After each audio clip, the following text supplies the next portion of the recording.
Nikola Pilić passed away at the age of 87, and I regard him as one of the greatest coaches in the history of the game. I also have a personal connection to Pilić because I grew up in the city of Split, Croatia, right next to the tennis courts of Tennis Club Split, where Niki not only learned how to play tennis, but he also revolutionized tennis in the city of Split. And my dad, who was a coach at Tennis Club Split, knew Niki, and throughout the years he shared so many interesting stories about Niki. And to this day, I will listen to every interview that I can find. Most of them are in either Croatian or Serbian media. And I learned so much from Niki, and I'm very sad to see that he passed away. But I want to use this video as a tribute to him. And we have to start from the very beginning in the city of Split. Tennis back in those days was pretty much non-existent. They only had 2 courts. And Niki had a friend from school that played tennis. And for fun, they played.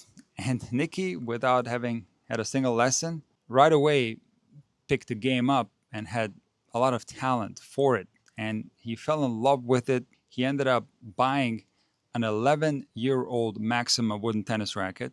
And he went to the Riva in Split and got some fishing line from fishermen made out of nylon, strung the racket himself, and he started training a lot, and he got a lot better. And he eventually won the Yugoslavia championships. And now the city of Split had a national champion, and the popularity of the game grew tremendously after that. Now, Niki continued to improve as a player. He was somewhat of a late bloomer. He started playing tennis at the age of 15, and he said that in those important years, if he had a top coach, he could have done even better on tour.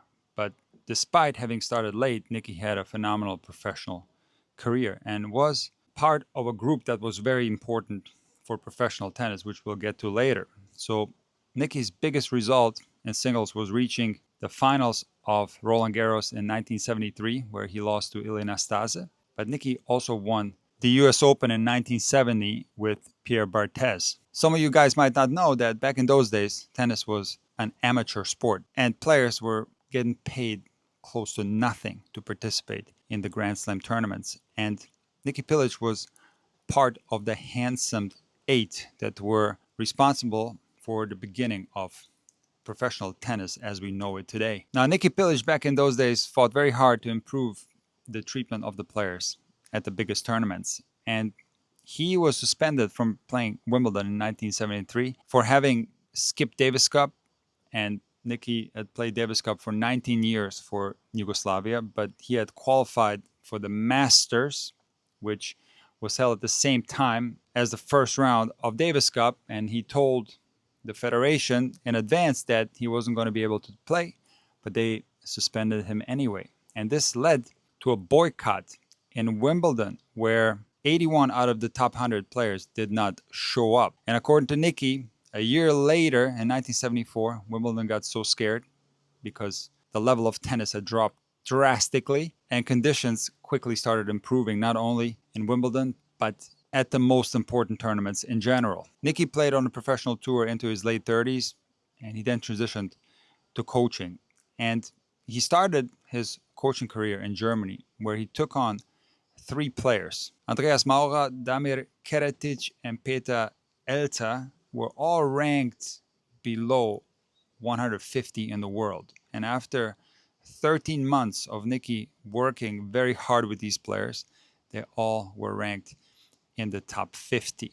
This led to Niki becoming the head of the German Tennis Federation, a position that he held for 16 years. Michael Stich was ranked 504 in the world, and Niki got Michael to move from Hamburg to Munich, and he ended up being one of the best players in the world, ranked number 2 in the world. Now, with Niki at the helm as a Davis Cup captain, Germany won 3 Davis Cup titles. And there's an interesting anecdote from the 1992 Olympics where Becker and Stich played doubles. And these 2 guys did not like each other at all. They weren't even talking to each other. But Niki managed to get these guys to get along, and they ended up taking the gold medal. Now, what Nicky did was talk to each one of them, and he actually made up stories where he went into Becker's room and told him Michael was talking about how good you were playing, and then Becker couldn't believe it. So he was trying so hard for these two guys to get along, and they certainly did, because if it wasn't for Nicky, he said that they would have lost on purpose in the first round. Now, Nicky opened up an academy in Munich where he took in a young Novak Djokovic, but we're going to get to that later. We first have to discuss Nicky's success for the Croatian Davis Cup team. And they won the title in 2005 with Nicky as the Davis Cup captain. But he didn't take this job with a team that was dominant. In fact, they were in the 4th division of Davis Cup, and they were playing teams from the Ivory Coast, for example. So it was a very long and hard road for Nicky to get Croatia to the Davis Cup title.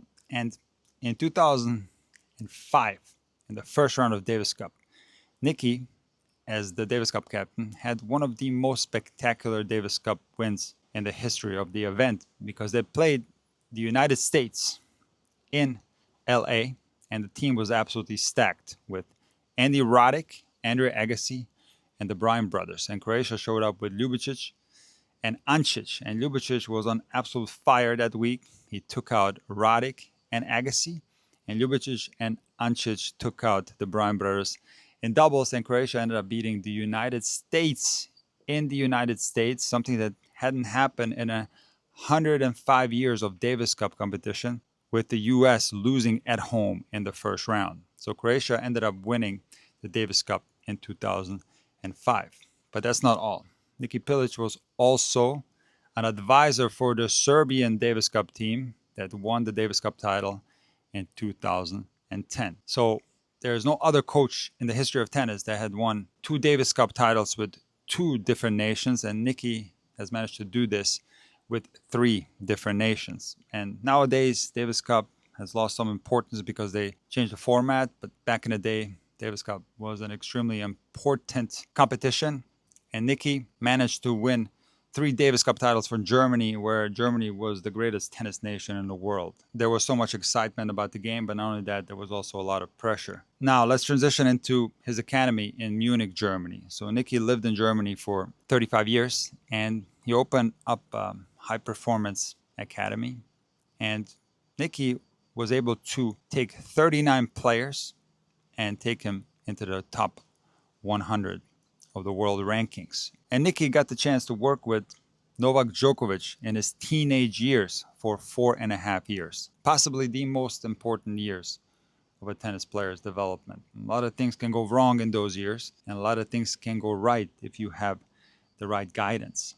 And there's an interesting story that I've told before on my channel, where Goran Ivanišević, who also visited the academy in Munich many times, and in one particular season where Ivanišević wasn't playing well, he came to the academy to work with Nicky, and they had just finished a 2-hour session, and Novak Djokovic was there watching, and Nicky said to Goran, "Do you mind hitting a few balls with this kid?" 13-year-old Novak Djokovic proceeded to hit for 23 minutes with Goran Ivanišević, who was a superstar back then, highest ranking of number 2 in the world, and Novak did not miss a single ball into the net for 23 minutes. Nicky said that he might have missed 1 or 2 long, but Novak had laser focus, a sort of hypnosis where he was so locked in and he was trying his absolute best not miss a single ball when he played with Goran.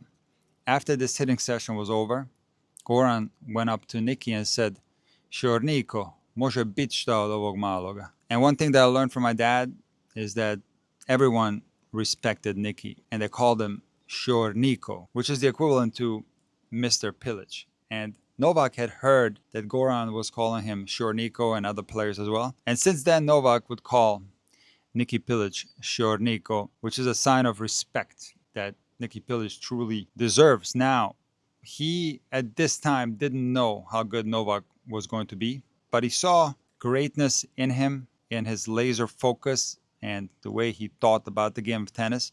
And he was certain that Djokovic was going to be a top-level player, someone that can make a living from the game of tennis. He wasn't sure whether he's going to be number 1 in the world or number 10 in the world, but he could see greatness. And I do believe that this period of time, that 4.5 years at the Pilić Academy was very crucial for Novak Djokovic, because when his professional career started, the first ATP points that he made were at future tournaments in Serbia, and Niki Pilić was there. And then, of course, Novak started rising very quickly in the rankings, and he was coached by other players. But nevertheless, that period of time was a very important one in Novak's development. The Nikola Pilić legacy will live on. What I understand of him as a coach was that he had a passion for the game of tennis.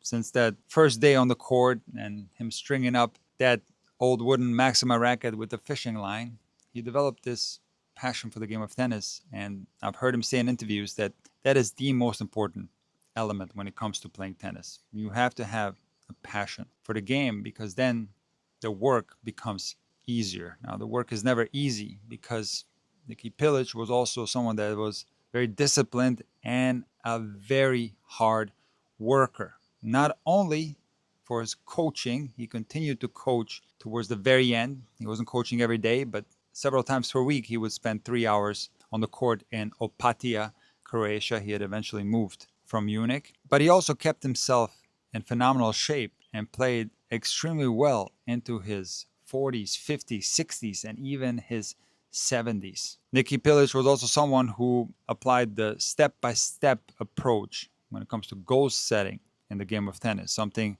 that's very important. You only focus on what's right in front of you, whether it be the next point in a match or the next round in a tournament. You don't want to look too far ahead. My condolences go out to the Niki Pilić family, all the players that were coached by him, and his legacy in the game of tennis will live on for many years to come.